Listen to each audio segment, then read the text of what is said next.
নমস্কার, আমি সঞ্চিতা। রিয়া ফ্যামিলির নতুন একটি ব্লগে আপনাদের সবাইকে আরও একবার স্বাগত।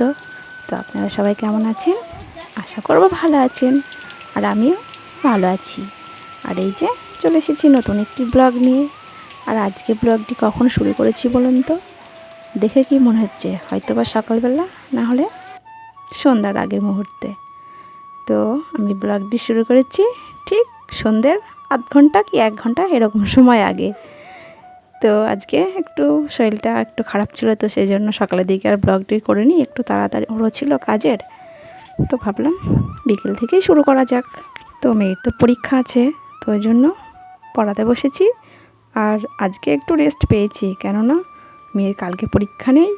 কালকে বৃহস্পতিবার, স্বাধীনতা দিবসের ছুটি আছে। তো পরীক্ষাটা শুক্রবারে আছে, তো ওই জন্য একটু পড়ার অতটাও চাপ নেই, কিন্তু তবুও কালকেও জানি পড়বে না, তো ওই জন্য পড়াতে বসেছি। আর দেখেছেন বাইরেটা কি সুন্দর বৃষ্টি পড়ছে। বৃষ্টি প্রথমে হয়ে গেছে, তারপরে আবার দ্বিতীয়বার যখন বৃষ্টি শুরু হয়, পুরো উঠোনটার মাঝে টুপটুপ করে বৃষ্টি পড়ছে, মনে হচ্ছে যেন মুক্তোর দানা জলের মধ্যে ভাসছে। তো কিছুক্ষণের মধ্যে সন্ধ্যা হয়ে এসেছে। মেয়ে এদিকে খেলতে বসেছে, ওর ছোটোবেলার যে খেলনাগুলো নিয়ে সেগুলো নিয়েও খেলতে বসেছে। স্লেটার লিখছে, একবার মুছে ফেলছে, তো এইসবই করছে। তো এক এক করে এই খেলনাগুলো সব বার করে করে খেলছে। একবার তো প্রফিট বার করছে, একবার ওই যে বোর্ড বার করে লিখছে। তো আমি ভাবছি ও ওদিকে খেলুক, আমি একটু চুলটা বেঁধে নিই। সন্ধ্যাবেলা সব থেকে বড় কাজ এটি, চুল বাঁধা। এই সন্ধ্যাবেলার টাইমটায় চুল না বাঁধলে পরে আর আমি একদমই সময় পাইনি। তো তখন আমার সারা রাতের মধ্যে চুলটা খোলাই থাকে, পুরো আমার চুলগুলো নষ্ট হয়ে যাচ্ছে। তো সেই জন্য আমি একটু সময় করে সন্ধ্যাবেলাটায় আগে চুলটা বেঁধে নিচ্ছি। তারপরে ভাবছি মেয়ের চুলটা বেঁধে দেবো, কেননা ওর চুলগুলো তো কেটে দেওয়া হয়েছে, একটু ছোটো ছোটো হয়ে গেছে, যে কারণে আমি পুরো গুছিয়ে বাঁধতে পারছি না। ওই কোনো রকমে একটা ঝুঁটি বেঁধে দিয়েছি। তো আমাকে একটু তাও বকছিল, বলছে দেখো তুমি এত ছোটো করে চুল কেটে দিয়েছো, পুরো চুলগুলো আমার এক জায়গায় বাঁধা যাচ্ছে না। তো যেমন খুশি পেরেছি সেরকমই বেঁধে দিয়েছি। আর ওই যে সমস্ত খেলনাগুলো এক এক করে বার করে নিয়ে খেলছে, কিন্তু বার করে রেখেছে, খেলতে আর চাইলো না। কেননা কালকে যে স্বাধীনতা দিবসে স্কুলে একটু অনুষ্ঠান আছে, তো পরীক্ষা ছিল। প্রথমে ভেবেছিল কোনো অনুষ্ঠানে পার্টিসিপেট করবে না। তো তারপরে ভাবলো মা গো আমি একটা আমার কবিতা মুখস্থ করি বইয়ের থেকে, আর কি ওগুলো তোমার জানাশোনার মধ্যেই। তো ওই জন্য ও কবিতাটা একটু মুখস্থ করতে বসেছে।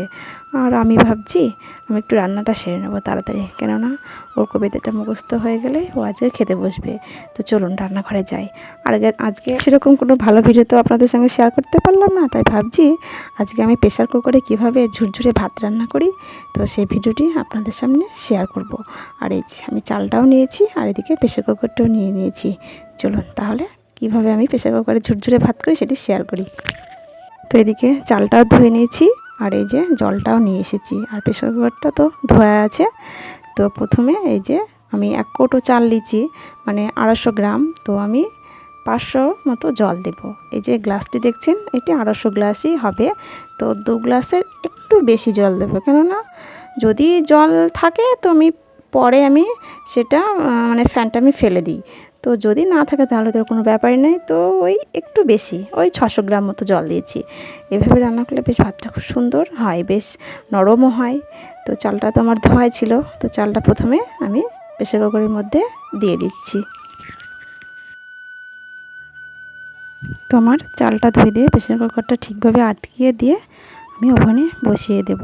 তো ওভেনে বসানোর পর ঠিক যখনই একটা সিটি দেওয়া হবে আমি তখনই গ্যাসটা বন্ধ করে দেব।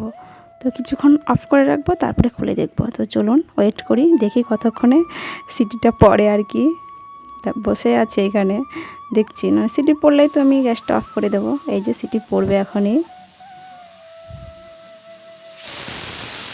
এই যে সিটি পড়েও গেছে। এবার আমি গ্যাস ওভেনটা বন্ধ করে রাখলাম।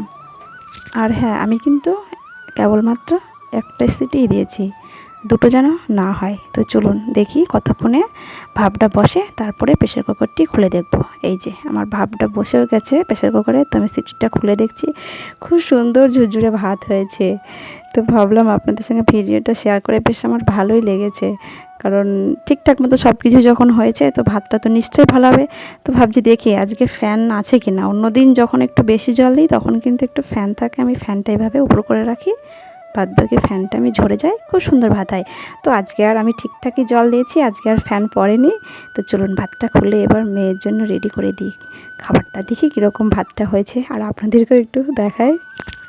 দেখেছেন কি সুন্দর ঝুরঝুরে ভাত, আমি চামচ দিয়ে যেদিক থেকে ভাত নাড়ছি না কেন খুব সুন্দর ছড়িয়ে যাচ্ছে। তো দেখে তো মনে হচ্ছে ভাতটা খুব সুন্দর হয়েছে। তো এই যে মেয়ের খাবারটা আমি রেডি করছি, কারণ এত সুন্দর ভাত হয়েছে। এই ভাতটা বেশ সিদ্ধ ভাত খেতে বেশি ভালো লাগে, কিন্তু আজকে আর আমি সিদ্ধ ভাত করিনি, সিদ্ধ কিছুই রাখিনি।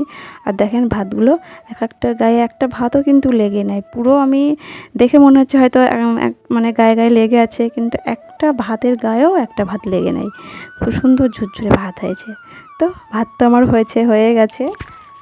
তো আমার বন্ধুদেরকে বলছি আমার প্রেসার কুকারের ভাত কেমন হয়েছে আমাকে একটু কমেন্ট করে জানাবেন। তো যদিও আমি অত দক্ষ নয়, তবুও একটু চেষ্টা করেছি মাত্র আর কি। তো মেয়েকে ভাত রেডি করে দিয়েছি। তো ভিডিওটি আর আমি বাড়াচ্ছি না, এখানে রাখছি।